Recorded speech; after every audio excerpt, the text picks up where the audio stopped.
Channel 5 Tamil நேயர்களுக்கு வணக்கம்.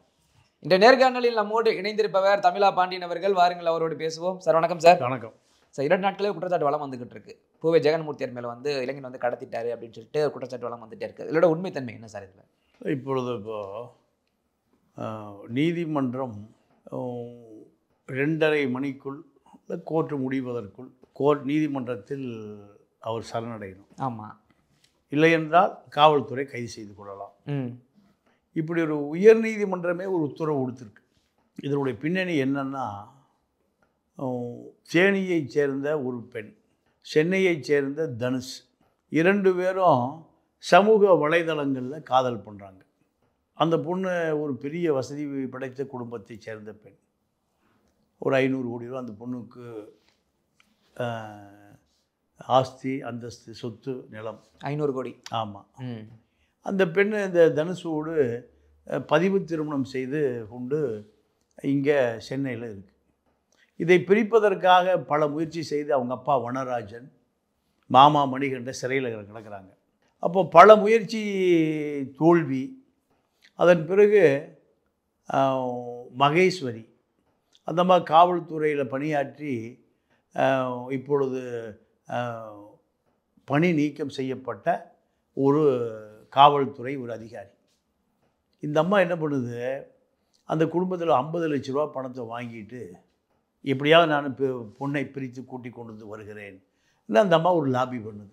என்ன லாபின்னா, இப்போ ஆயுதப்படை ஏடிஜிபி ஜெயராம், அவருடைய ஓட்டுநர் எஸ்ஐ செந்தில்குமார், இவர் காவல்துறைக்கு சொந்தமான ஜீப்பு. இதில் ஒரு 5 இளைஞர்கள் வந்து தனுஷை தேடுகிறார்கள். தனுஷுடைய தாயார், தனுஷனுடைய சகோதரன் அவங்க அந்த வீட்டில் இருக்காங்க. அப்போது எங்கே எங்கே உன்னுடைய மகன்? இந்த வந்த இளைஞர்கள் பூரா எப்படி ஆட்கள் கேட்டீங்கன்னா காவல்துறை அல்ல, எல்லாம் வந்து கடுக்கம் போட்டிருக்கான். கடுக்கம் போட்டதோடு மட்டும் இல்லாமல் இப்போ இந்த காலிஃப்ளவர் கட்டிங், இந்த புள்ளிங்கோ அந்த கோஷ்டி காவல்துறை வண்டியில். அப்போ மக்களுக்கு சந்தேகம் வருது. உடனே காவல்துறைக்கு தகவல் போகுது, வந்து இந்த பையனை கடத்திட்டு போகிறாங்கன்னு. அப்போ இந்த தகவல் யாருக்கு போனால் வடக்கு மண்டல ஐஜி அஸ்ராகாருக்கு போகுது. நீங்கள் அஸ்ராகாருக்குனால காவல்துறையை அலர்ட் ஆயிரும், யாரால தான் செக்யூர் பண்ண. காவல்துறை வாகனங்களையும் சோதனை செய், அதில் யார் இருந்தாலும் கைது செய். அப்போ இந்த கடத்தப்பட்ட தனுஷுடைய தம்பியோடு காவல்துறை எஸ்ஐ செந்தில்குமார், இந்த 4 ஆட்கள் கைது செய்யப்பட்டார். அவர் எஸ்ஐ யாரை கையை காமிக்கிறாரு? ஐயாவை கையை காமிக்கிறார், ஏடிஜிபி ஜெயராவ். இந்த ஆட்கள் 4 பேர் இந்த யாரை கையை காமிக்கிறாங்க? ஜெகன்மூர்த்தியை கையை காமிக்கிறாங்க. அப்போது காவல்துறையை காப்பாற்றுறோம். நேராக டிஜிபிகிட்ட போகிறாரு, எனக்கு தெரியாமல் டிரைவர் எடுத்துகிட்டு போயிட்டாருன்ட்டார். முடிஞ்சு போச்சா? எனக்கு தெரியாமல் என்னோடய டிரைவர் எடுத்துகிட்டு போயிட்டார், முற்றுப்புள்ளி வச்சாச்சு. இங்கே 5 பேர் யாரை காமிக்கிறாங்க? ஜெகன்மூர்த்தியை காமிக்கிறாங்க. சரி, ஜெகன்மூர்த்தி தான் அந்த பையனை கடத்துறதுக்கு ஆள் அனுப்பிச்சாரா? ரைட், அவரை விசாரணை கூட்டிகிட்டு வா. எங்கே இருக்கார்? வீட்டில் இருக்கார். போலீஸ் போ. போலீஸ் போனால் கட்சி தொண்டர்கள் வந்துடுறாங்க. கூட்டம், சண்டை, தள்ளுமுள்ளு, வம்பு. போலீஸுக்கு குவிக்கப்படுகிறது. லோக்கல் டிஎஸ்பி தமிழரசி வர்றாங்க. ஏன்னா அந்த அவங்க கட்சிக்காரங்க புதிய பாரதம் ஆட்கள் யாரையும் வீட்டுக்கு விட மாட்டேங்கிறாங்க. அப்போ அதையும் மீறி அந்த லோக்கல் டிஎஸ்பி தமிழரசி போகுது. இருக்கார இல்லையோ இல்லைன்னு வந்துருச்சு. அஸ்ராகாருக்கு அல்வா, அஸ்ராகாருக்கு அல்வா. அப்போது அதன் பிறகு கைது நடவடிக்கைக்கு பின்பு நீங்கள் ஜெகன்மூர்த்தி தப்பி ஓட்டோம், பின்னாடி வழியாக ஓடிட்டார். போலீஸ் முன்னாடி இருந்து புரோட்டா சாப்பிட்டுட்டு இருந்தது, பின்னாடி வழி அவர் தப்பிச்சு போயிட்டார். இப்படியெல்லாம் செய்தி. நீங்கள் புதிய தலைமுறையில் பார்த்தீங்கன்னா நவீன், பாலா 2 பேரும் என்ன செய்தி? யார் கடத்தப்பட்டா? போலீஸ் யாரை தேடுது அதையே சொல்லாமல் நீங்கள் காவல்துறை குவிக்கப்பட்டு இருக்கிற சாலை மறியல் நடக்கிறது எவ்வளோ கேவலமாக அந்த மீடியா இருக்குன்னு பாரு. தகவல் என்னன்னு சொல்ல தகவலை இவர்கள் பூராமே மீடியாக்கள், மீடியா தரகர்கள். நீங்கள் மக்கள்கிட்ட உண்மை போகாமல் 75 வருஷமாக தடுக்கிறானுங்க.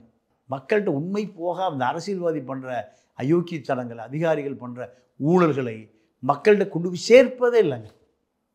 நடுவில் இவன் திருடிக்கிறது, இவன் ஒவ்வொரு இந்த ஊடக முதலாளிகளும் ஊடகத்தில் வேலை பார்க்குற உயர் பதவியில் இருப்பவர்களும் எத்தனை கோடியில் சௌரியமாக இருக்கான்னு தெரியுமா? கீழே இருக்கிற போய் 500 ரூபாய்க்கு நாயாக அலையலாம். நேற்று இந்த செய்தியை இப்போ பார்த்தா என்ன நடந்தது, இப்போ நான் இப்போ சொல்கிற தேனியில் அந்த பொண்ணு தேனி, அவங்க அப்பா அம்மா தனுஷு காதல் மகேஸ்வரி, அவர் சஸ்பெண்ட் செய்யப்பட்ட காவல்துறை அதிகாரி, இந்த மாதிரி அந்த கடத்தல் வேலைக்கு மூளை, இப்படி எந்த செய்தியுமே இல்லாமல் அப்போ பல செய்திகளை மூடி மறைக்கப்படுகிறது. அப்போ குற்றவாளி எப்படி திருந்துவான்? காவல்துறையே எப்பவுமே அது ஒரு ஊழல் துறை. அசரா கார்கை போல, ஈஸ்வரமூர்த்தியை போல, பொன்மாணிக்கை வேலை போல, நல்ல சகாயத்தை போல அதிகாரிகள் அதிபூத்த மாதிரி ஒரு ஆள் வர்றாங்க. அவர்களையும் வேலை செய்ய விடுறதில்லை, அவர்களையும் வேலை செய்ய விடுவதில்லை. அப்போது இந்த வழக்குக்கு பின்னணியில் யாராவது இருக்கிறார்களோ அத்தனை பேரையும் விசாரித்தால்தான் தனுஷினுடைய உயிருக்கு உத்தரவாதம். தனுஷ் தொடர்ந்து கடத்தப்படுவதற்காக தொடர்ந்து ஒரு குழு இயங்கி கொண்டே இருக்கிறது. நீங்கள் உடவன்பேட்டையில் நடந்த கௌரி சங்கர் கதை மாதிரி ஆயிடக்கூடாது, கோகுல்ராஜ் கதையாட்ட ஆயிடக்கூடாது, யுவராஜ் கதையாக ஆயிடக்கூடாது. இதுக்கெல்லாம் நீங்கள் என்ன, ஒன்று சாதி, இன்னொன்று ஆஸ்தி. இதற்கு நீங்கள் ஏடிஜிபி உடந்தையாக இருக்காரு, ஒரு எம்எல்ஏவும் உடந்தையாக இருக்கார். இன்றைக்கி இப்போ கொஞ்சம் முன்னாடி பார்க்குறேன் செய்தி பார்க்கும்போது அந்த பையன் சொல்கிறாரு, தனுஷுன்ற பையன், எங்களை வந்து யார் மிரட்டலாம் இல்லை, அவர் வந்து நேரடியெல்லாம் பூவே மூர்த்தியார் வந்து எங்களை எதுவும் பண்ணலை, ஜெகன்மூர்த்தியார் எதுவும் பண்ணலைன்ற மாதிரி தானே அந்த பையன் வாக்குமூலம் கொடுக்குறாரு. இல்லை, அதாவது வாக்குமூலம் கொடுக்குறாரு. அப்போ இந்த போன 4 பேர் போலீஸு ஜீப்பில் போன 4 பேர் யார் அனுப்புனாங்க? மானத்திலிருந்து குதிச்சானா? அப்புறம் எதுக்கு போலீஸு ஜெகன்மூர்த்தி வீட்டில் போலீஸ் குவிக்கப்பட்டது? போலீஸ் வழி தெரியாமல் போய் அனுப்புறாங்க, இறங்கிட்டாங்களா? வழி தெரியாமல் காவல்துறை உயரதிகாரி, நீங்கள் ஒரு டிசி, ஒரு இல்லை அதாவது இது வந்து திருவள்ளூர் டிஸ்ட்ரிக்ட், அங்கே ஒரு எஸ்பி இருப்பார், அங்கே ஒரு டிஐஜி இருப்பார், அங்கே ஒரு ஐஜி இருப்பார். அத்தனை பேர் வழி தெரியாமல் ஒரு 200 போலீஸ் கொண்டு எங்கே குதிச்சாங்க? ஜெகன்மூர்த்தி வீட்டில் கூட குதிச்சிட்டாங்களா? இப்போ காவல்துறை பல தப்பான வேலைகள் தான் செய்தான். உங்கள் வீட்டுக்கு போனால் என் வீட்டுக்கு வந்துடுமா? இதை எப்படி கேட்குறேன்? இப்போ அந்த பையனும் அந்த தாயாரும் மிரட்டப்பட்டார்கள். மிரட்டப்பட்டு அவர்கள் இந்த தனுஷுக்கும் அவங்க அம்மாவுக்கும் பெரிய சக்திகளை எதிர்க்கக்கூடிய அளவுக்கு வலு இல்லை. அதனால் நீங்கள் உதயகுமாரன் எப்போல்லாம் இதெல்லாம் ஒரு 50-60 வருடங்களுக்கு முன்பு கருணாநிதிக்கு டாக்டர் பட்டம் கொடுக்கக்கூடாதுன்னு எதிர்க்கிறான். இன்னசென்ட் திவ்யான்னு ஒரு ஊட்டியில் கலெக்டர் இருந்தாங்க. அவங்க அப்பா தான் சரவண பெருமாள், அவர் தான் டிஎஸ்பி. அந்த அண்ணாமலை கல்லூரி மாணவனை அடித்தே கொண்டு தூக்கி ஐசிபி குளத்தில் போடுறாங்க சிதம்பரத்தில். பெற்ற அப்பா போல எங்கள் மகனே இல்லைன்னு சொல்கிறாங்க. கருணாநிதிக்கு டாக்டர் பட்டம் கொடுப்பதற்காக எதிர்த்த காரணத்தினால் அவன் கொல்லப்பட்டான். இப்போ இதே கதை தான் தனுஷ். எங்களுக்குள்ள எந்த இல்லையா குடியிருக்க முடியாது. அவ்வளோ பெரிய ஆட்களை ஏடிஜிபி லைனில் இருக்கார், எம்எல்ஏ இருக்கார், 500 கோடி பணம் இருக்குது. இத்தனையும் எதிர்க்கக்கூடிய வலு யாருக்கு இல்லை?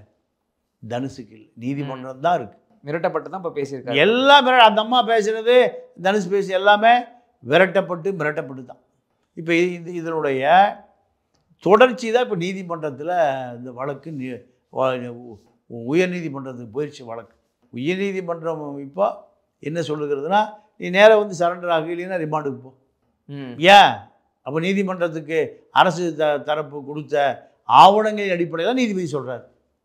அப்போ ஆவணங்கள் தப்பா, இல்லை காவல்துறை உயர் அதிகாரி நீதிமன்றத்துக்கு கொடுத்தது தப்பா, இல்லை நீதிபதி சொல்லுவது தவறா, இல்லை தனுஷ் சொல்லுவது உண்மையா? நீங்களே முடிவு பண்ணிங்க, மக்கள் முடிவு பண்ணிங்க. இப்போ எல்லாத்துக்கும் பின்னாடி ஒரு அரசியல்வாதி இருப்பான், ஒரு அதிகாரி, ஒரு காவல்துறை உயர் அதிகாரி இல்லாமல் இது இவ்வளோ நடக்காது. இப்போ சாதாரண ஒரு வழக்காக இருந்தால் இப்படி பார்க்கலாம். இதில் குறிப்பாக ஒரு காவல்துறை உயர் அதிகாரி இருக்கார், ஒரு எம்எல்ஏ அப்படின்ற முன்னாள் எம்எல்ஏ அப்படின்ற பட்சத்தில் அவருடைய பெயர், அவருக்கு பின்னால் ஒரு மிக ஆதரவாளர் ஒரு கட்சின்னு இருக்குன்னா அவர் டேமேஜ் பண்ணுற மாதிரி ஆகுது. அவருடைய வரலாறு உங்களுக்கு தெரியும்ல, அவரை பற்றி இதனால வரைக்கும் தெரிஞ்சு வச்சிருக்கீங்க? இல்லைங்க, எல்லாம் தெரியும். நான் என்ன கேட்குறேன், இப்போ இந்த குற்றச்சாட்டுக்கள் உண்மையா பொய்யா என்பது தான். அப்போ உண்மைனா காவல்துறை சொல்லுவது பூரா உண்மை, பொய்னா காவல்துறை சொல்வது பூரா பொய். இது எப்படி எடுத்துக்கொள்வது?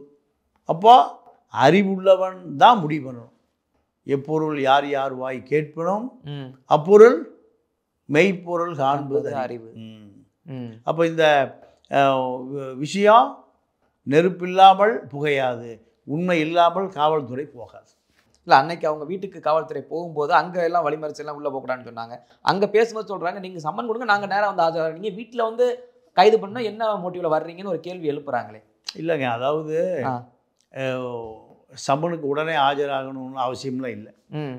அது 1 மாதம் கழித்து ஆஜராகலாம். அது சம்மனுக்கு பதிலாக ஒரு வக்கீலே அனுப்பலாம். வக்கீல் போய் என்ன கேள்வி கேட்குறீங்களோ அந்த கேள்விக்கு பதில் சொல்லலாம். ஆனால் ஒரு குற்றம் சாட்டப்பட்டவரை விசாரிப்பதற்கு குற்றம் சாட்டப்பட்டவர் தான் நேராக வரணும் காவல்துறை. குற்றம் சாட்டப்பட்டவரை காவல்துறை விசாரித்தா தான் குற்றமில்லையே போயிடும். இது நம்ம நாட்டில் சட்டம் எப்படி இருக்குதுன்னு கேட்டிங்கன்னா, குற்றவாளிகள் தப்பித்து கொள்ளலாம், நிரபராதிகள் மாட்டிக்கொள்ளக்கூடாது. எத்தனை குற்றவாளி வேணால் தப்பிச்சுக்கலாம், ஆனால் ஒரு நிரபராதி தண்டிக்கக்கூடாது. இதுதான். அப்போது காவல்துறை வந்து நீங்கள் அசராக்காருக்குடைய கட்டுப்பாட்டில் வந்தங்காட்டிக்கு தான் இவ்வளோ வேகம். இல்லை அந்த வழக்கை யாருக்கு பக்கத்து வீட்டுக்காரன் கூட தெரிஞ்சிருக்காது. தனுஷ் எங்கேயாவது தேனி மலையில் தொங்கிட்டு இருப்பார். தேனி மலையில் இதுதான் பல தனுசுகள் காணாமல் போன வரலாறு இப்படித்தான். ஆதிக்கமும் பணமும் அதிகார வக்கமும் பதவியும் பட்டமும் இருந்தால் அது எதிர்க்கக்கூடிய எளிமையானவனுடைய நிலைமை ஜெயராஜ் பென்னீஸுக்கு கதை தான். செல்ஃபோன் கேட்குறான் போலீஸு, கொரோனா டைமில் கொடுக்க மாட்டேங்கிறான், அடித்தே கொண்டு போய் கோர்ட்டில் கொடுக்குறான், ஜெயிலே செத்து போகிறான். அவன் இன்னும் பாகிஸ்தான் பார்டர் இருந்தெல்லாம் வரல, ஆப்கானிஸ்தான் பார்டர் இருந்தெல்லாம் ஜெயராஜ் பென்னீஸ்மா வந்தான். கொரோனா நேரத்தில் கடை திறந்து வச்சுருந்தான், அதுதான் குற்றம். அப்புறம் ஒரு 5 பேர் கூட போய் ஒரு வழக்கறிஞர் கூட போய் கேட்டிருந்தா 2 உசுரை காப்பாற்றிருக்கலாம். ஜெயராஜ் பென்னீஸையும் காப்பாற்றிருக்கலாம். சாத்தான்குளத்தில் 5 ஆம்பளை இல்லை, 5 அவன் சாதிக்காரன் இல்லை. ஒவ்வொருத்தருக்கும் ஒரு சாதி இருக்குது, ஒரு அரசியல் இருக்குது. அந்த ஜெயராஜ் பென்னீஸையை காப்பாற்றுக்கிறதுக்கு 5 சாதிக்காரன் இல்லை. அவன் செத்து போன பிறகு ஓட்டு போயிடுன்னு மெட்ராஸில் இருக்கிற அந்த சாதி ரவுடி பூரா கொரோனா நேரத்தில் டிஜிபி அலுவலகத்திலேருந்து தனி கார் கொடுத்து சாத்தான்குளத்துக்கு அனுப்பிச்சி வைக்கிறாங்க. இந்த கூத்தெல்லாம் இங்கே தான், எந்த மீடியாவிலும் செய்தி வரல. மக்களை ஏமாற்றுகிற அத்தனை பேரும் மீடியா முதலாளியாக இருக்கான். இப்போ தனுஷனுடைய வரலாறும் கதையும் இதுதான். இதில் இந்த பூவை ஜெகன்மூர்த்தியினுடைய கடந்து வந்த பாதை நீங்கள் பார்த்துருப்பீங்கல்ல, இல்லை அவர் ஒரு அரசியல்வாதி. அவங்க அண்ணன் பூவை மூர்த்தி, அவர் அந்த ஒடுக்கப்பட்ட மக்களுக்கான ஒரு தலைவர், அவ்வளோதான். இல்லை பல ரெட்டை கொலைகள், பல மர்டர் கேஸ் எல்லாம் இருக்குது, நம்ம அதெல்லாம் தாண்டி வராது.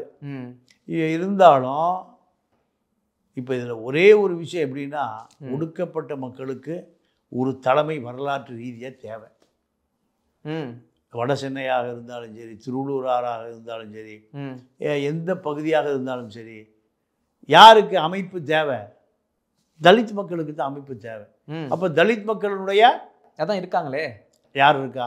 திருமாவளவன் ஒரு பக்கம் இருக்காரு, வேற சின்ன சின்ன கட்சிகள் வச்சுட்டு இருக்காங்களே. இல்லை, அதுதான் இருக்கணும் தான் சொல்கிறோம். அப்படி இருந்தால் தான் அந்த இளைஞர்களுக்கு ஒரு பாதுகாப்பு. அப்படி வந்தவர் தான் பூவை மூர்த்தி, பூவை ஜெகன்மூர்த்தி. இப்போ அப்படி பாதுகாப்புக்கு வந்தவங்க மேலே இப்போ குற்றச்சாட்டுகள் வந்துக்கிட்டே இருக்கு. எப்படி? இல்லை, குற்றச்சாட்டு வந்துருக்குன்னா அப்புறம் குற்றச்சாட்டு உண்மையாக இருக்குல்ல. போன 4 பேர் யாரை கையை காமிக்கிறான்? ஜெகன்மூர்த்தி கையை காமிக்கிறான்ல. உயர் நீதிமன்றம் வரைக்கும் வழக்கு போக வேண்டியது இருக்குல்ல. அப்போது இது அசரா கார்கை போன்ற ஒரு நேர்மையான அதிகாரி இது தலையிட்டதுனால விளைவு தான் இந்த வழக்கு இவ்வளவு தூரம் நீட்சியாக இழுத்துட்டே போகுது. ஏன்னா இப்போ போக போகத்தான் தனுஷுக்கான பாதுகாப்பு. இல்லை என்றால் தனுஷ் ஓடிக்கொண்டே இருக்கணும். தனுஷனுடைய தேடி பெண்ணும் ஓடிக்கொண்டே இருக்கணும். இப்போ இந்த செய்தி அசரா காருக்கு புண்ணியத்தில் இனி அவர் யார் அவரை அணுகினாலும் பல குற்றவாளிகள் தண்டிக்கப்படுவதற்கு வாய்ப்பு இருக்கு. தனுஷை காப்பாற்றியது இந்த வழக்கு மக்களுக்கு தெரிந்ததுக்கு பிறகுதான், அசரா காருக்கு தலையிட்ட பிறகுதான். ஜெகன்மூர்த்தி வீட்டுக்கு முன்னாடி போலீஸ் குவிக்கப்பட்டதற்கு பின்னாடி தான் தனுஷனுடைய உயிருக்கு உத்தரவாதம் கிடைத்திருக்கிறது. இல்லைன்னா உத்தரவாதம் இல்லாமல் அவர் ஓடிட்டே இருக்க வேண்டியதான். எதுவரை உயிரை பிடிச்சிட்டு ஓடிட்டே அந்த பொண்ணும் ஆணும் ஓடிக்கொண்டிருப்பது தடுத்து நிறுத்தப்பட்டது உயர்நீதிமன்றம் வழக்கு போன பிறகுதான். அந்த நேர்மையான அதிகாரியின் செயலால் இந்த அளவுக்கு. ஆமாம், அசரா கார்கிலையும் இவ்வளவு நடந்திருக்க வாய்ப்பே இல்லை. நீங்க சொல்றதை விரல் விட்டு என்றால் தான் வரிசை பட்டியலிட்டீங்க. ஆமாம், அவ்வளோதான். ஏன் நல்லவங்கள இல்லையா தமிழ்நாட்டில்? இல்லைங்க, இப்போ ஆளுங்கட்சிக்கு ஏவல் செய்கிற அதிகாரிகள் தான் இருக்க முடியும். நீங்கள் இப்போ நல்ல ஆள் விஆர்எஸ் கொடுத்துட்டு போங்களாம். உன்னால் திருடி கொடுக்க முடியாதா? வேற இடத்த காலி பண்ணியா? நல்லவனாக இருந்து உனக்கும் பிரயோஜனம் இல்லை, எனக்கும் பிரயோஜனம் இல்லை. திருட தெரியுமா? ஏமாற்ற தெரியுமா? அரசு பணத்தை கொள்ளையடிக்க தெரியுமா? எவ்வளோ கொள்ளையடி? நீ 10% எடுத்து 90% எனக்கு கொடு. உன்னால் முடியாதா? வேலையை விட்டு போயிரு. நல்லவனுக்கு என்னையா வேலை? இதுதான் இன்றைய அரசியலும் அதிகாரமும் வாக்கு வங்கியும். எங்களுடைய பல்வேறு கேள்விகளுக்கு உங்கள் நேரத்தை ஒதுக்கி பதில் நம்பிக்கிறோமா? நன்றி. தொடர்ந்து பேச. நன்றி, வணக்கம்.